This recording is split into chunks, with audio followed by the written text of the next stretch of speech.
कभी सोचा है कि हमारा फोन बस एक पल में कैसे बता देता है कि हम कहाँ हैं, या फिर दिन रात में और गर्मियां सर्दियों में क्यों बदल जाती हैं?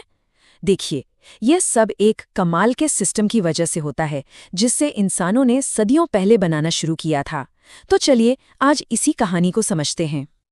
जरा सोचिए, आपको एक बहुत बड़े घूमते हुए गोले का नक्शा बनाने का काम दिया गया है। शुरुआत कहाँ से करेंगे? ये सिर्फ एक मुश्किल काम नहीं था, बल्कि एक ऐसी पहेली थी जिसने सदियों तक बड़े बड़े दिमागों को उलझाए रखा। ये जो फ्लैट मैप्स हम देखते हैं ना, ये सबने देखे हैं, पर कभी ध्यान दिया है कि इनमें ग्रीनलैंड अफ्रीका जितना बड़ा क्यों दिखता है, जबकि असल में अफ्रीका उससे 14 गुना बड़ा है? यही तो फ्लैट मैप्स की सबसे बड़ी दिक्कत है। सोचिए, एक गेंद को पूरी तरह से फ्लैट करने की कोशिश करेंगे तो कहीं ना कहीं से तो वो बिगड़ेगा ही। तो अगर फ्लैट नक्शे सही नहीं दिखाते तो इसका हल क्या है?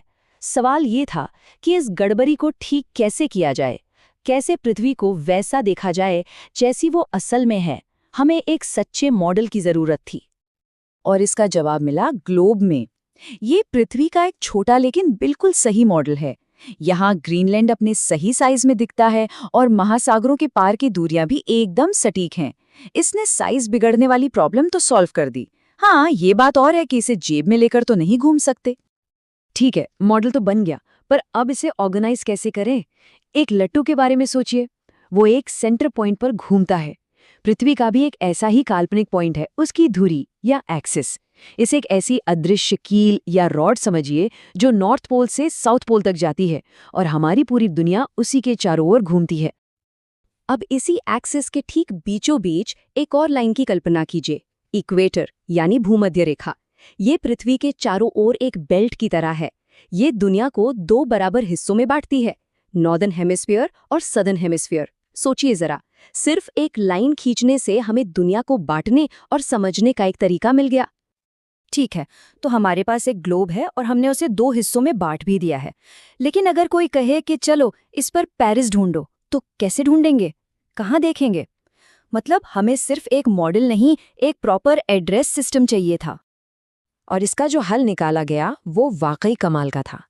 क्यों ना पूरे प्लैनेट को एक ग्राफ पेपर जैसा बना दिया जाए, एक ऐसा अदृश्य ग्रिड जो पूरी पृथ्वी के लिए एक एड्रेस बुक बन जाए, जहां हर जगह का अपना एक यूनिक कोऑर्डिनेट हो।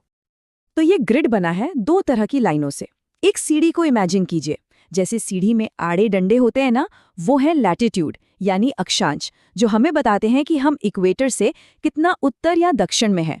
और जो सीढ़ी के लंबे खंबे होते हैं वो है लॉन्गिट्यूड यानी देशांतर, जो बताते हैं कि हम पूरब या पश्चिम में कितनी दूर है।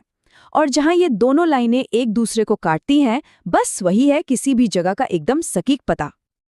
अच्छा, अभी तक तो हम पृथ्वी को एक रुकी हुई चीज की तरह देख रहे थे, पर सच तो ये है कि हमारा प्लैनेट लगातार घूम रहा है, एक तरह का कॉस्मिक डांस कर रहा है। तो चलिए अब इसके घूमने के इस पहलू को समझते हैं।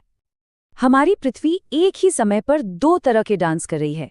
एक है रोटेशन यानी अपनी ही जगह पर लट्टू की तरह घूमना, और दूसरा है रेवोल्यूशन यानी सूरज के चारों तरफ एक लंबा चक्कर लगाना, जो साल भर चलता है। और पता है, यही 2 डांस हमारे जीवन का पूरा रिदम तय करते हैं। दिन और रात वो पृथ्वी के अपनी जगह पर घूमने से होते हैं। और मौसम क्यों बदलते हैं, गर्मियाँ, सर्दियाँ, वो पृथ्वी के सूरज का चक्कर लगाने से होता है। कितना सिंपल है ना, पर कितना गहरा भी। अब बात करते हैं इस कॉस्मिक डांस के सबसे शानदार, सबसे ड्रामेटिक नतीजे की। ये तब होता है जब आसमान में ये बड़े बड़े खिलाड़ी, मतलब सूरज, चांद और पृथ्वी, एक बिल्कुल सीधी लाइन में आ जाते हैं। ग्रहण या एक्लिप्स का राज बहुत ही सिंपल है। ये सब बस परछाई का खेल है। जब भी सूरज, पृथ्वी और चांद एकदम सीध में आते हैं, तो इनमें से कोई एक दूसरे की परछाई में आ जाता है। बस इसी को हम ग्रहण कहते हैं। और ये कोई पुरानी कहानी नहीं है, ये तो अभी भी होता है। हो सकता है आप में से कुछ लोगों ने ये हाल ही में देखा भी हो। 2022 और 2023 में हमने सूरज और चांद दोनों के ग्रहण देखे। ये कॉस्मिक डांस हमारी अपनी आंखों के सामने हो रहा है। पर इसमें एक और दिलचस्प बात है। इन नक्शों को जरा देखिए। चांद की परछाई हर बार पृथ्वी पर एक अलग रास्ता बनाती है। इसका मतलब ये हुआ कि हर ग्रहण अपने आप में यूनिक होता है, जो उस खास पल में सूरज, चांद और पृथ्वी की एकदम सटीक अलाइनमेंट पर डिपेंड करता है। तो देखा जाए तो ये सारी चीजें आपस में जुड़ जाती हैं।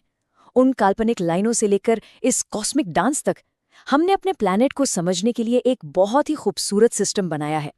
ये पूरा सिस्टम हमें सिर्फ ये नहीं बताता कि हम हैं कहाँ, बल्कि ये हमारे जीने का तरीका भी तय करता है, हमारे दिन, हमारी रातें और हमारे मौसम। तो आखिर में एक सवाल सोचना तो बनता है। हमने अपने इस प्लैनेट को समझने के लिए उस पे लाइनें खींची, तो जैसे जैसे हमारी दुनिया और कॉम्प्लेक्स होती जा रही है, भविष्य की बड़ी चुनौतियों को समझने के लिए, जैसे कि क्लाइमेट चेंज या स्पेस एक्सप्लोरेशन, हमें और कैसे नए मॉडल और नए सिस्टम बनाने होंगे।